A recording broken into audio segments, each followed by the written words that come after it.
Different? Lena asked. Martin nodded. Different how? I can see things sometimes, things that will happen, and I can make potions that heal the sick. The knight raised his eyebrows. Well then, I understand why King Vortigern wants you.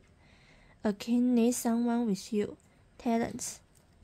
Merlin said quietly, not quite believing that this was the real reason the king wanted him. A prickling at the nape of his neck made him turn his head. The hooded man was looking directly at him, chatting quietly to himself, preparing to cast his runes again. In that moment, Martin had never felt more afraid of anyone. Chapter 3. Wake up, boy, Martin groaned as a hand shook him rudely awake. Opening his eyes, he blinked into the early morning light. Around him the knights were busy packing up the camp. Only the hooded man remained still, ignoring the activity around him. What's happening? Martin asked, shaking his head to clear it. We're moving out, the knight would tied his hand replied, frowning. Merlin frowned back. What are you looking at? You had nightmares last night. Do you know you talk in your sleep? What did I say? You spoke of dragons and fire. Dragons? Merlin had heard stories of dragons from old men in the village who had seen them in their younger days, fighting for King Vortigern's father.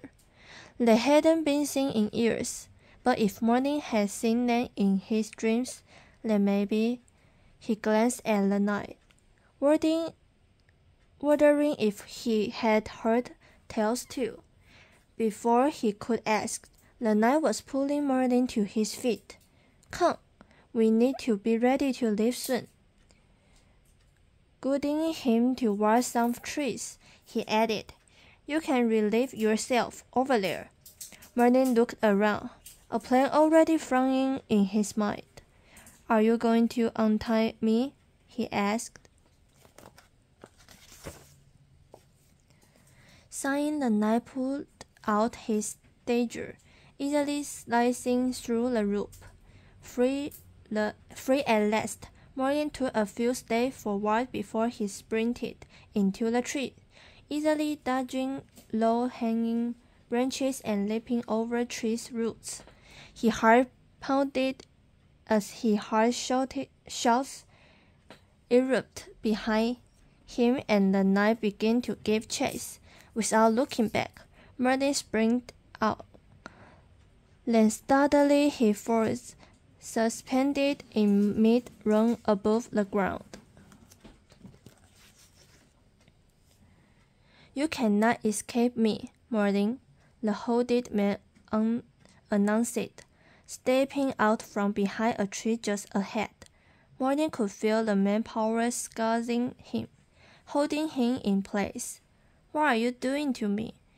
He groaned, struggling against the invisible grip.